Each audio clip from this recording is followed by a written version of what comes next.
Welcome, everyone. I'd like to call the meeting to order. We begin, as we always do, with our pledge of allegiance.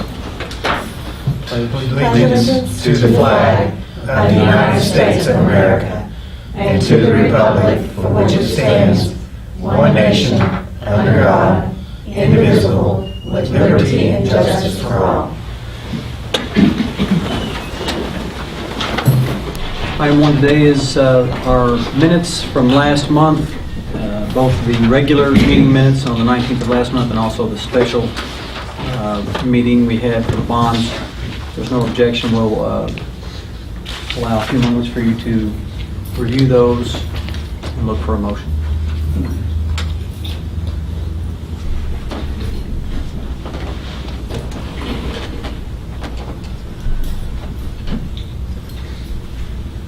I'm borrowing your other pen. Oh, yeah. Take that one. I didn't come, I came up, but it didn't come through.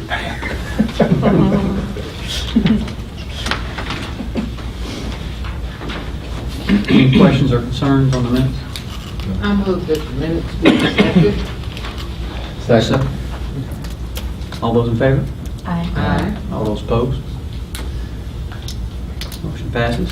Item 2, confirmation and approval of claims. Total claims this month, $595,676.92. Out of that amount, for Fund 1 is $367,614.95. This is a slight overreach compared to where we were in the past. This time last year, about $100,000. There's a couple, 3 or 4 things here I'll share with you. We had some expenditures this month that we don't normally have. We did end up paying our share of the technology upgrade at $73,000. We had some HVAC repairs, heat pumps in the middle school that had to be taken care of. That was an $8,500 expenditure with Knights Mechanical. We've had a little snow, if you hadn't noticed, lately, and some snow removal of about $4,000. And then we did an upgrade in our high school gym with the bleachers. Those bleachers are coming up on 20 plus years old, and there's a motorized unit that moves them in and out. We did upgrade that, and that was about a $10,000 expenditure there. So that pretty much explains the overage we had. In our debt service for this month, we have a total of $39,532.62. We did pay interest on 2 of those bond series.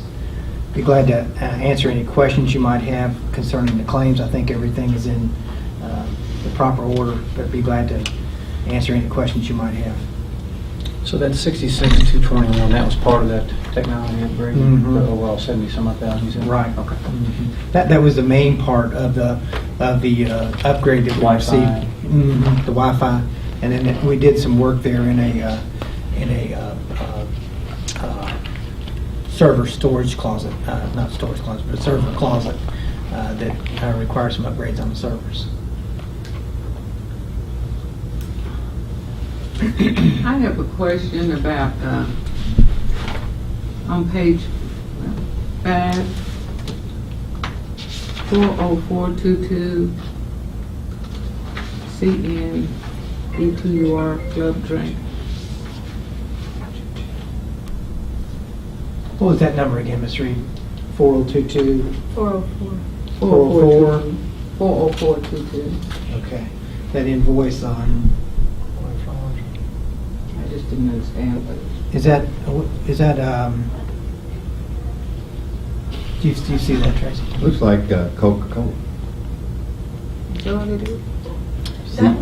The club drink? C-U-R Club That Drink? is Century Club Central Drink? Club Drinks. Century, okay.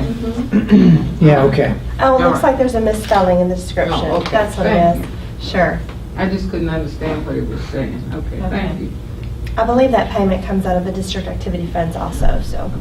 It does. It's I just couldn't understand what it I understand. Any other questions or comments? Well, somebody else has got dyslexia too. Felt alone. May I have a motion for confirmation approval? Make a motion to approve. And a second? Second. All those in favor? Aye. Against?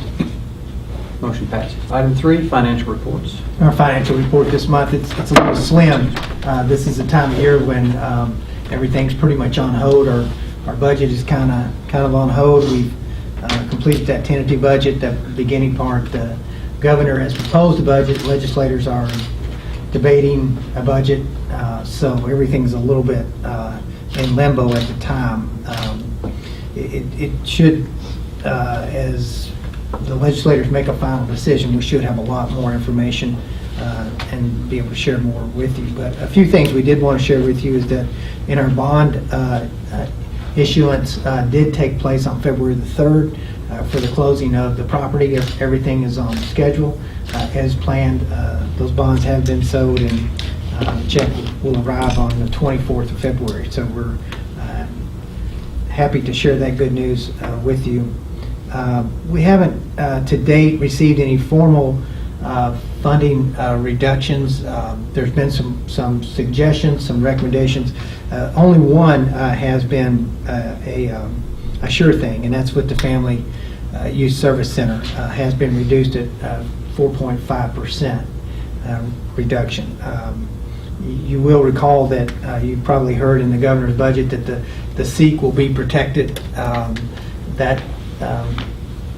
Hopefully that is true, but there are other cuts in the pipeline that end up taken away from SEEK because you have to take that SEEK money to cover the state grants, the flexible focus funds, as we refer to those, professional development textbooks, the ESS program, safe schools, and of course last year was the first year that the Kara early childhood preschool was funded fully, and I'm sure that will be the last year for a little while as well. So I'm sure there will be cuts in that area too. So all that money has to come back out of somewhere.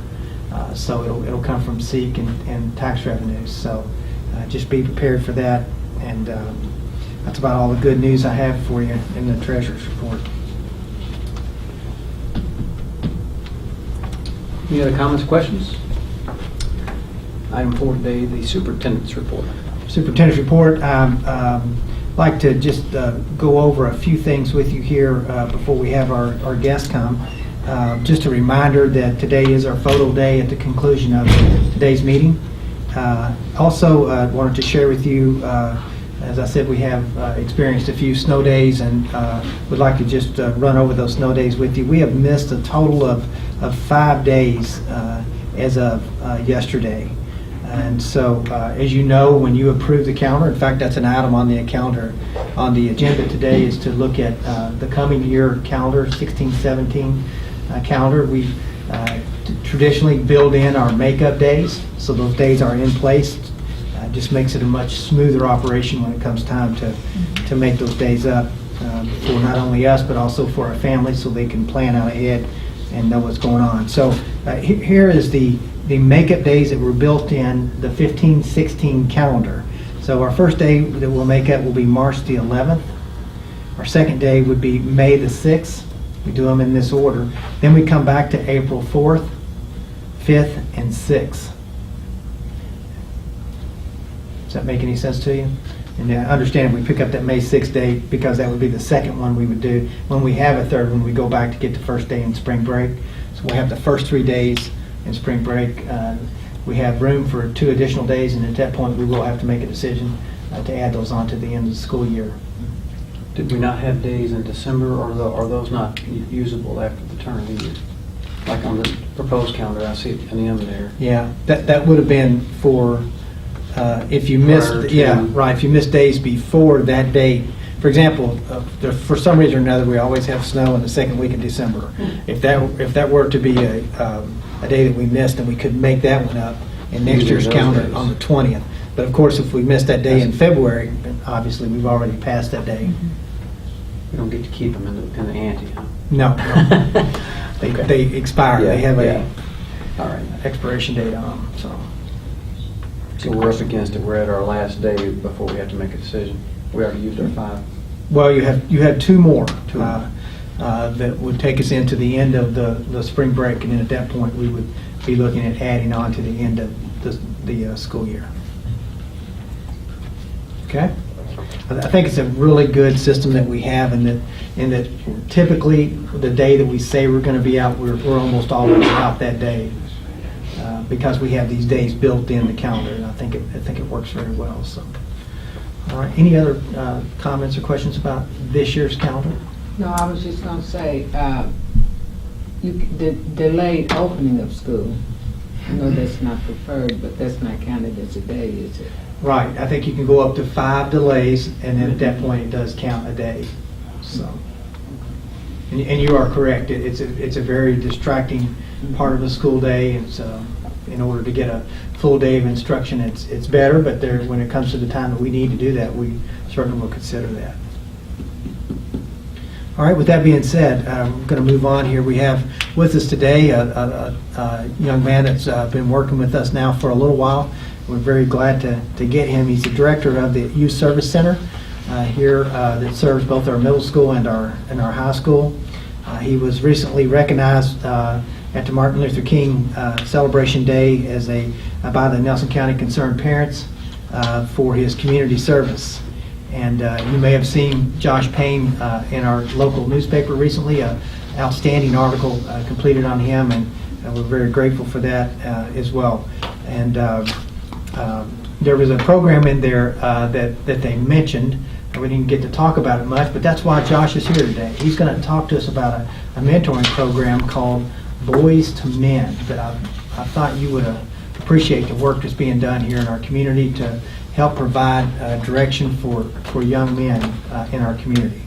Mr. Payne, thank you for being here today. We're looking forward to hearing your presentation. Thank you all for having me. And again, my name is Josh Payne. I'm the Youth Service Center Director here at the school. And today I'm going to highlight the Boys to Men program that I started once I got here to the school. And you guys kind of have an overview there, a little bit of a cheat sheet that has some information about that.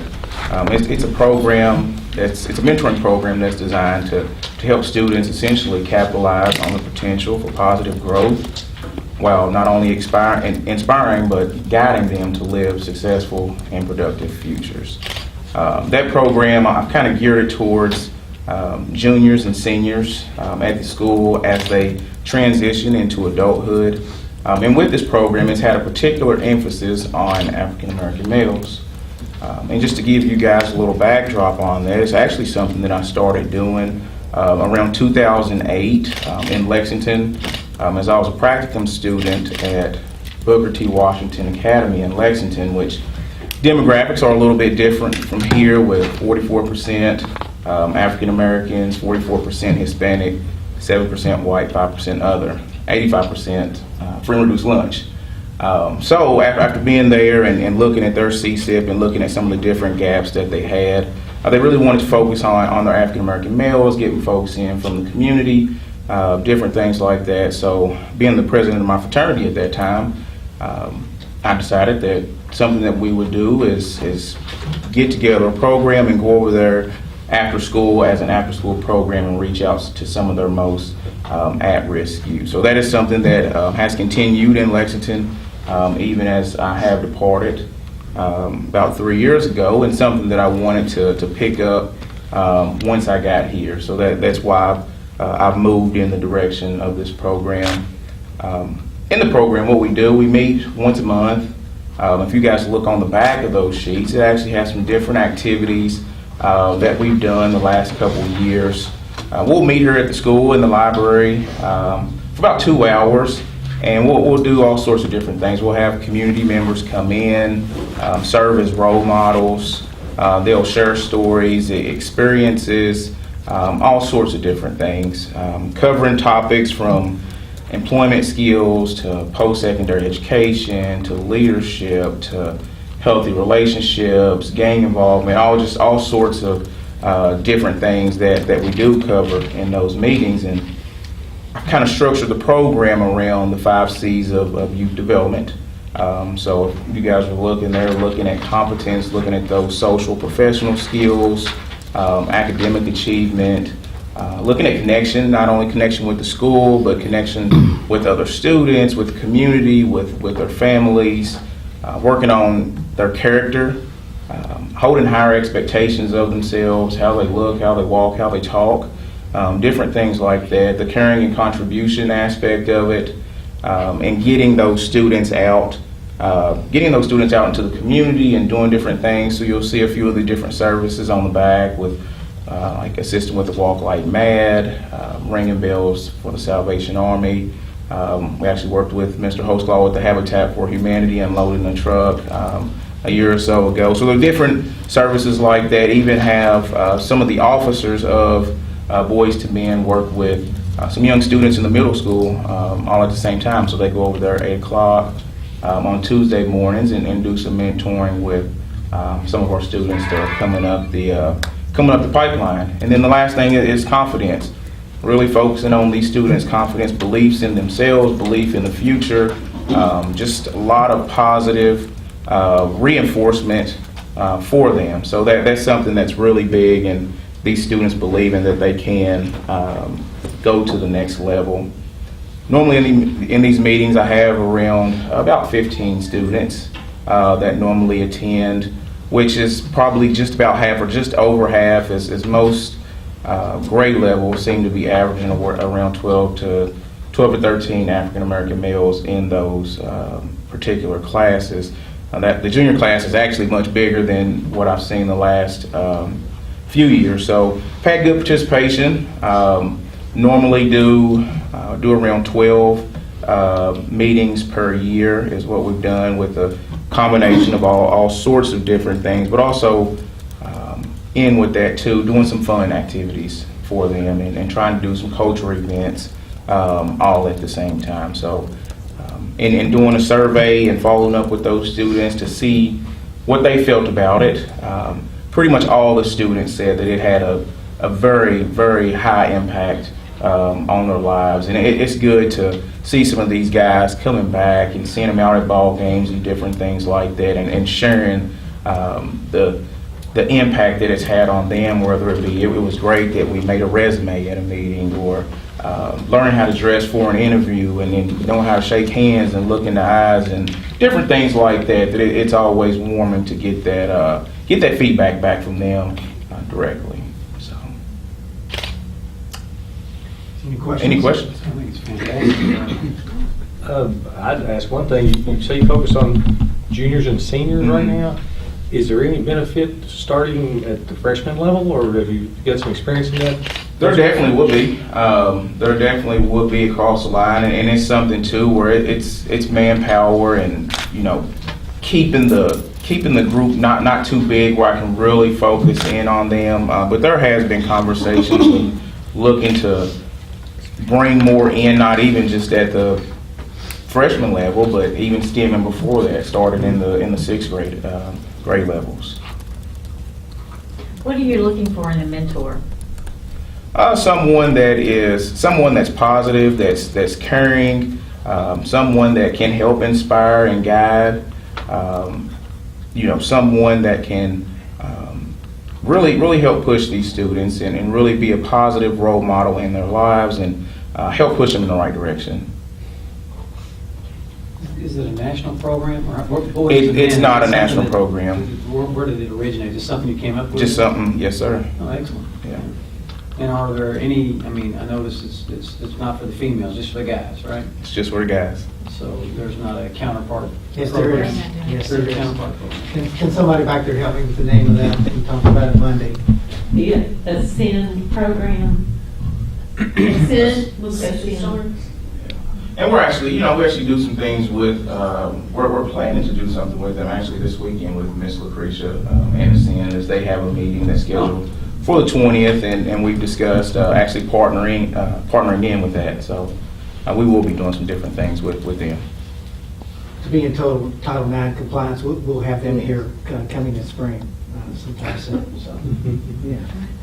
You're also going to be part of the job fair? Is this the same thing we were, I think my wife was discussing with you the other day? Was that totally different? Or? Yeah, this is something different. It's something that, in doing my needs survey through my center, you always kind of see at the top, it's employment, job applications, college applications. Those employment, college and career type of things are always at the top of those needs assessment. So I feel like, that's one of the gaps right now is employment, and students say that they want help with getting jobs. So that's something I want to do in bringing in an in-house job fair for the high school, targeting 10th, 11th, and 12th graders, which is something that I'm looking to do in late April. Right. Yes. Any other questions? Josh, we're very appreciative of the work that you're doing, and we feel very fortunate to have you as part of our staff. Thank you. Thank you all. Thank you very much. And that completes the superintendent's report. All right, item 5, focus on delivery targets, Bardstown Primary School. And we're on to our fourth in a series of 5 in our presentations for delivery targets. And today we have with us Ms. Michelle Ryan with the Bardstown Primary School. And she has a unique situation in that the accountability starts at the elementary school level. So Michelle is working very hard to use MAP scores to help prepare her students for when they hit the elementary school, they'll be prepared for the K-Prep assessment. So Michelle's here today to share with us what we're doing with our learning targets in the primary school. Hello, good afternoon. We are really busy at the primary school trying to get kids ready for the next level. We really emphasize reading and math at the primary school with our kindergarten, first and second graders. And we work really hard to make learning fun. And we want kids to want to come to school. We feel like that's half the battle. This year, we have really been focusing on 2 different, and my crazy froze up while we were waiting, on 2 different areas. We have been looking at data-driven decisions and instructional programs. I know when Mr. Bowling presented to you, he talked to you a lot about the data-driven decisions and about PLCs. We also do PLCs at the primary school level. We have a little bit different approach. A lot of it is the same. Thank you, Lance. A lot of it is the same in that we look at those MAP scores, we look at our common assessments, and we see what kids have mastered what standards and which ones they haven't. Here is an example of some kindergarten teachers meeting. They're going over their last common assessment. A common assessment is a test that they've created together that measures each of the standards. So this is a math test that they're looking at. It's teaching 2 of the math standards. So they're looking to see what did kids not get, what did they master, and they're deciding how are they going to reteach it. We don't do a lot of trading of kids at the primary school. Our kids are little. We would spend a lot too much, we lose a lot of instructional time. But the teacher differentiates with learning centers in the classroom. So through their design of center activity, we're really meeting that differentiation and that reteaching piece. We're very, very fortunate this year to have been able to add a math intervention teacher into the mix. Amy Kellum joined our staff from the elementary school. She is a math professional. So she is with us on a grant for the next 2 years. Her job is to teach math remediation, to work with kids who are struggling specifically in the area of math. She not only works with students individually and in small groups, a big part of her job is to work with teachers to teach them how to incorporate the skills and the strategies that she uses into their classrooms. So we're not just having one math interventionist, but every teacher, all 30 classrooms, have a math interventionist in them.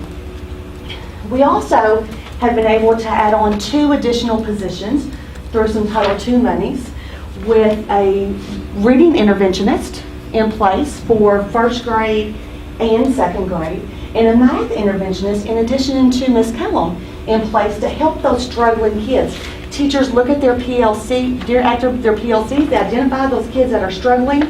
Those kids work with the teacher. They also work with these interventionists to provide one more level of support for them. We brought back Ms. Cornell. Some of you might recognize her. She's one of our interventionists. We also are utilizing a new approach to teaching in our school called whole brain teaching. Sometimes it's called power teaching. The back page of the handout that I gave you has a little bit more about power teaching. It is a movement in teaching that utilizes movement, is a big part of it. It's very procedure-based. It's very matter-of-fact. It's very driven. Students have success with this approach of teaching constantly. Motions are attached to the content. A lot of our teachers, if they're for an uppercase level, you clap high if you're spelling. And if you're spelling cat with a capital C, C-A-T. So everything has some level of movement with the instruction. That movement helps students to utilize both sides of the brain, helping increasing memory, increasing the ability to apply what they're learning. Our kids love, love, love whole brain teaching. Our teachers are loving whole brain teaching. We kind of stumbled upon it by accident when we visited a school in Bowling Green, but it's made a big impact for our students. Here's a sample. I forget, she's teaching something with adjectives right there. We also have really started focusing on leadership opportunities for our students. And it was really nice to hear about the things that Mr. Payne is doing with the high school kids, but we know that that needs to start with us. For one example of some of the things that we're doing for leadership, our kindergarten classrooms, some of them are having interviews for their class jobs. We have table captain, pencil sharpener, computer technician. So we've given all of our jobs kind of real life names. And we have a maintenance person, we have a custodian, and the kids have to fill out an application. Keep going through those, Mr. Boston. They fill out the application, they dress in their Sunday best, they come into school, they go through the interview process, and they're either hired for that position or they're not. It's not everybody gets what they want. And our first time, we had some parents and some kids that were like, but my child would be the best grader. Well, they can apply again next time, you know. So we're really teaching some real life skills, and we're working on those resumes and the applications and the shaking the hands and the eye contact and that confidence. Everything that Mr. Payne was talking about, we are really starting to instill those things at the primary school level. We're really excited about future leadership opportunities that we have coming and to keep pushing our kids to succeed academically and socially. Any questions about things going on at the primary school? Well, this is probably a basic question, but it seems to me, putting all those interventions in there and everything, I mean, how do you fit all that in through the day? It's been really, really hard. Yeah. We're having to really juggle some schedules. We are we have an RTI period built in during the day. So we've got a 30-minute block for reading and a 30-minute block for math that allows those kids to receive that intense instruction without missing other things.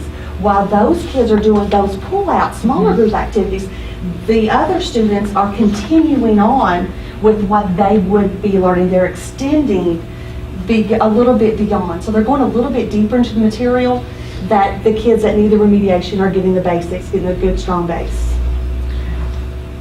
Ms. Shrewsbury, one point that Ms. Ryan and I discussed, it sounds like when you think of it as an event with all those different things, it does seem almost insurmountable.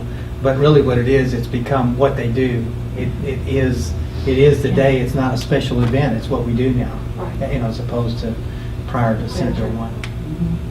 I'm glad you're teaching them interview skills before they all have smartphones and lose their direction otherwise. So. Because they are losing that. We had a second grader going down the hallway Friday talking in text. She was TTYL, and it was, we really, I said, no, back up. We're going to have this conversation without the texting talk. So we do have a whole different level of awareness when it comes to socially educating our students, getting them away from their cell phones and teaching them how to have those conversations, how to shake hands, how to make eye contact, how to portray that confidence and their ability to other people. Excellent. I want to compliment you on your math programs and how you're getting the math in them We are as early as really, possible. really working on that. Like I said, math and reading is where we really want to focus. Our new math program, Math in Focus, has really helped us start thinking about math in a whole different level. And I know lots of people complain about the new math in Common Core, but it's really the same math. The only difference is we're teaching kids what those numbers mean now. And instead of memorizing the algorithms and knowing, oh, I need to put a line through this and borrow one, we're teaching that you're really moving 10. So it's just teaching that number concept, where hopefully they'll be able to do mental math better, they'll be able to apply that better in the world. The students that have accomplished the math skills and the reading skills, is there any kind of enrichment or some programs to There are. for them? While we've got the remediation going on, those other students are having those extensions. So we've got some groups that are doing really high-level stuff. They're doing research projects and they're creating things on the same topic, but they're taking it to a different level. And then we've got kids that are working at grade level, and we've got those kids that are working to fill in the gaps. So that we do have all levels. And actually in some classrooms, we have as many as 6 different reading levels going on. So everybody is being met at the level where they are and pushed to the next. Very good. Thank you so much. Our next item, item 6, is the approval for the district-wide growth plan. Now, you may recognize this. So we talked about this in December. I included in your board notes as well as in your packet there. You gave me a direction on 2 of our superintendent standards. The first one being cultural leadership, the second one being collaborative leadership. You asked me to select one of those indicators under each of those standards and to create a plan, and I'm referring to that as a district-wide plan. And there are 2 of those, and you'll see those hopefully there in your package. You may have to turn your device sideways to see it, but the first one is the Cultural Leadership Standard 3.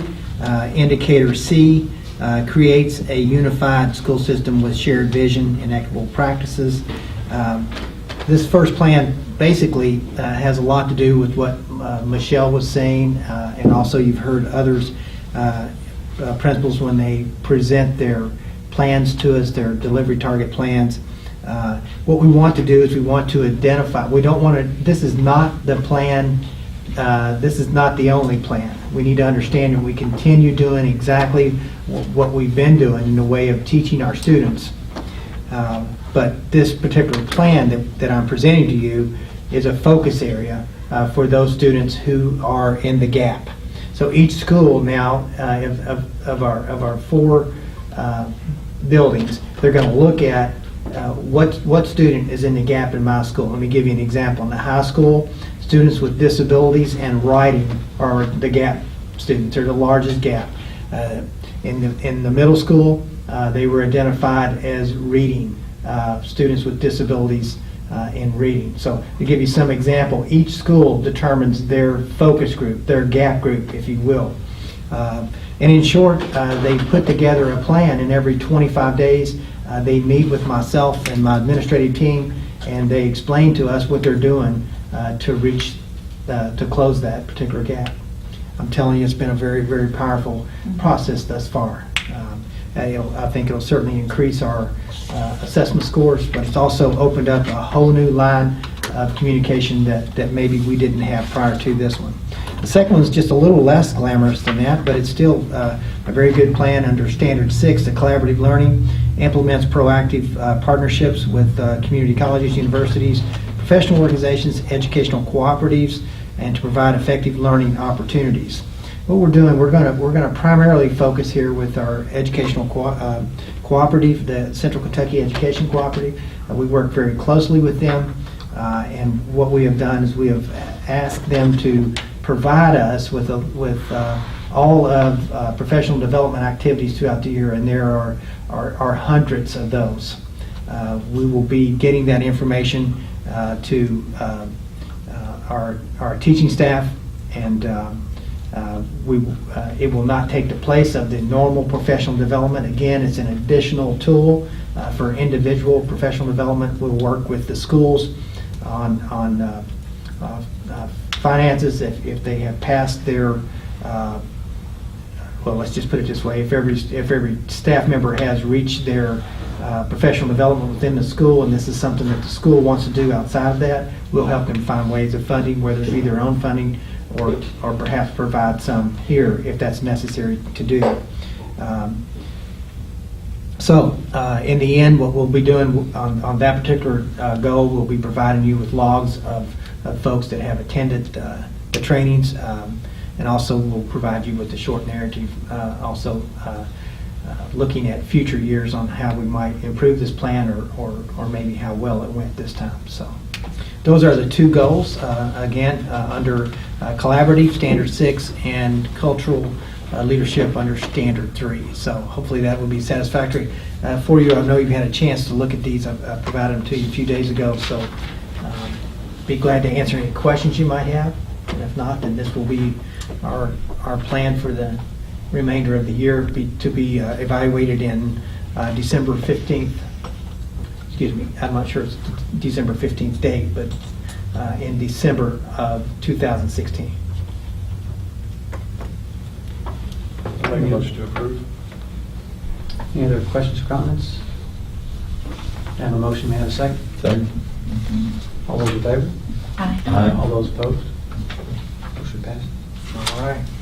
Moving on to item 7, approval for the School Facilities Construction Commission offer of assistance, $12,072. All right. The SFCC, another acronym there, School Facilities Construction Commission. It's an offer of assistance, and they do this each spring on the odd years. When they assess this, I assume it's in an odd year, right, Tracy? And so they've made this assessment. There's, if you will, $100 million for this type of program for schools that qualify. A couple things you have to have. One, you must, on your facility plan, you must have a need on your facility plan. And that's why our facility plan is so important. And we're going to be taking a look at that here in a little while this coming year on updating that. But you need to get things on the plan. If we didn't have things on the plan and they made this assessment, then we would not qualify. You say $12,900 some dollars. You take that over 20 years, and it comes to an amount of $241,000. What's this money used for? It's to pay the debt service. The debt service is when we have a building project, when we buy something in the way of facilities, then this money is used for that. That's where it comes from. It's a very important event. So we have to keep ourselves on the edge here each time that it is available. We want to be sure that we're able to apply for it. So what our job is today is to ask you for approval of this amount, and it just makes good sense to proceed with this. And this money comes from the state. Yes. Move we approve the School Facility Construction Commission grant, or whatever it is, $12,072. May I have a second? $12,072. I'll second. All those in favor? Aye. Those opposed? Motion passes. Item 8 is the approval of the BG5 project, close out the Bardstown High School re-roof. Our friend the re-roof. Yes, the re-roof. We're all familiar with that friend, that's true. This is a project back that we started in the spring of 2014. It has been finished for some time, but as you know, the wheels of progress sometimes move a little bit slow, and this is a normal thing. This is a BG5 form. This is a new form. It's the first time we've been asked to take a look at this. If you have that in front of you, you'll notice under Section B there, reconciliation of final project costs, and then you have the final project costs. So there was, if you will, a recommended column of what you expected to spend, and then you have the final project cost on what it ended up spending. In this case, it was $925,000 was projected, and the actual amount was $925,000. So this is something that I think the State Department is doing to just sort of keep us in line. It's a really good practice, best practice to follow. So, but the BG5 it is time to close this project out, and so I think what we need is an approval here to move forward with this. We'll be able to close the door on this one. Questions or comments? Can I get a motion? So moved. Second? I'll second. All those in favor? Aye. Those opposed? Motion passes. Item 9 is the approval of the Family Resource and Youth Services Center's Assurance Certification. That's a mouthful. Yes, it is. In order to receive the grants, then you have to provide assurances. As we talked a little bit a while ago, we're going to be cut about 4.5, but there is still a pretty significant amount left in that, and we certainly want to be able to receive those funds. So in order to do that, we have to sign off on this assurance page, and just in short, what we're looking at here is that we'll be in compliance with all the policies and procedures set forth by the Family Resource Service Center. We will have a district contact person that will represent us at the Family Resource meetings. There will be an advisory council that will have a role in the hiring if we do need to replace that person at any time.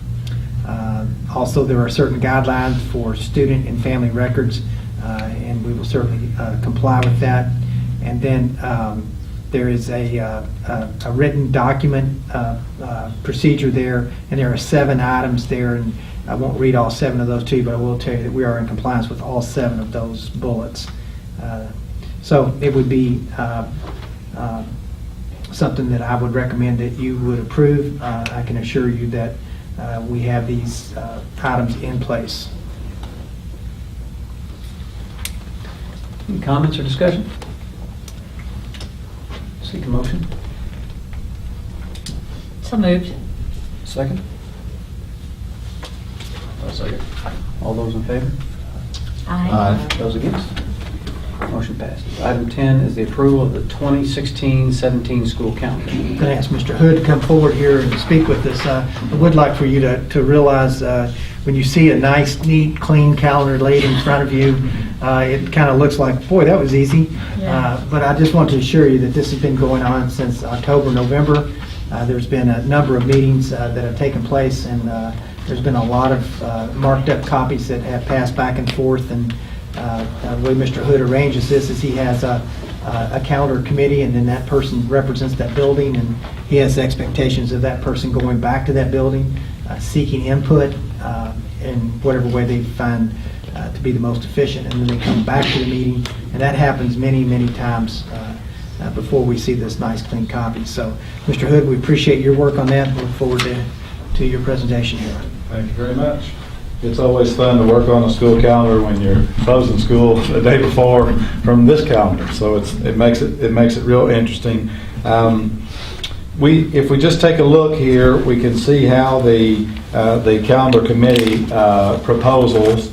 There was some give and take by different schools, because what we find is what some school deems as a necessity, another school may not. For instance, the primary school really don't know that much about high school graduation and what goes into that and the timing. But this is a come together moment, and this has gone back out to them as to what I'm bringing before you today for them to take a look at as well. I guess it would be the easiest way is just to go down the list and look real quickly at the things that are on the calendar. You can stop at any time. I'll answer any questions you have. First day of school is always the most important for people. That's August the 2nd.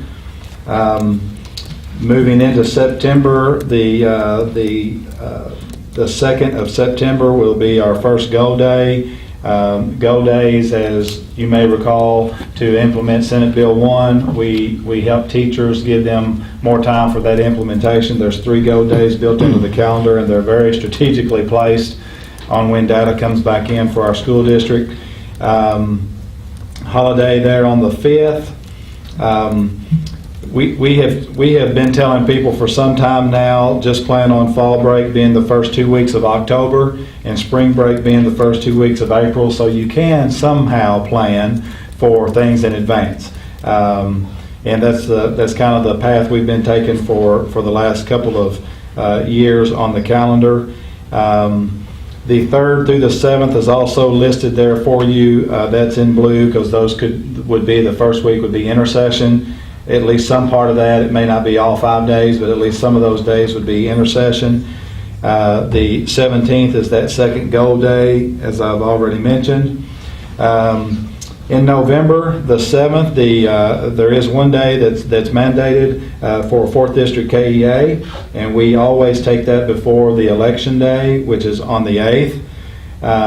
This happens to be a presidential election day, which means no one on this campus will be here. The office is closed. In a normal election, we could have teachers could be here, but not the students. When it's a presidential election, this office is closed, so that's why there's no color other than gray for being out on that. Thanksgiving break, November the 23rd through the 25th. The December break runs from the December the 19th through the 30th. Mr. Stone mentioned earlier about those December days, and he brought this up. We in case something happens crazy in November or early December, we are putting the 19th and 20th as potential snow makeup days in there just in case. Because there was already some discussion with some of the schools. They wanted us actually to come to school regular on the 19th, 20th, 21st. That did not gain a lot of traction, but to make up some days just in case did gain traction, so that's why you see those built in like that. January 2nd is Gold Day number 3. January 16th as holiday for Martin Luther King Day. Then we have one day built in, February 17th as a professional development day. I just put in for you, these are the ACT and the ACT makeup. We're in school. That's just to let people know when those are. Those are testing days. March the 17th, also as a PD day and a potential snow makeup. April 3rd through the 7th, actually the 3rd through the 14th as spring break, and the 3rd, 4th, 5th, 6th, 7th, first week as a potential.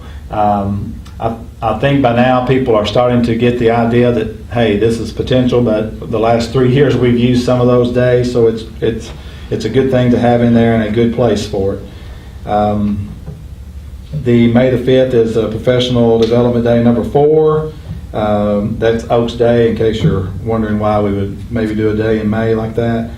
The 15th through the 2nd is the state testing window. That's the last 14 days of our school calendar is when you can have your testing window open. The 29th of May is holiday.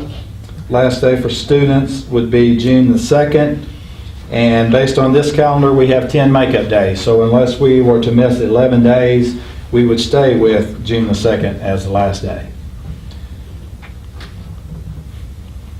Graduation be the 3rd. It would be on your approval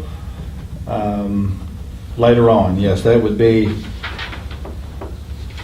when we would request most likely for graduation. That Saturday morning's worked out really well for us, so that would be the recommendation, yes. Be glad to answer or entertain any questions you have about. Historically speaking, how many average snow days do we use a year? Well, this is basically the 3rd year in a row that we've had kind of an above normal situation. I would say 5 would be a good number. We've had 1, 0, up to 10. So 5 would be we're right on that right now at 5 for this school year. And last year we had the 2 major snows that pushed us about that same way. So Well, we have 175 days of instruction built in the calendar, and our philosophy, our theory over the years has been We need 175 days of instruction, but what's the rush getting through it? And so it's kind of an even-paced, year-round modified calendar. Speaking of the modified calendar, is there any potential for what's in some stuff moving through the House as far as moving that date later? How's that? Yeah, as far as Stall starting, out. what Mr. Stone's talking about is the tourism bill to prevent schools from starting before perhaps, well, let's just say at a later time in the fall. So us, because we are a year-round calendar, we would be exempt from that bill at this point, from what I understand. Any other comments or questions? Can I get a motion for approval? So moved. And a second? Second? All those in favor? Aye. Those against? Motion passes. Thank you. Thank you. Thank you. Thank you. Item 11 is approval of travel authorizations. All right, looks like we have two trips here we have presented to you. The first is an overnight trip, and it will be our WAC club will be going to Louisville.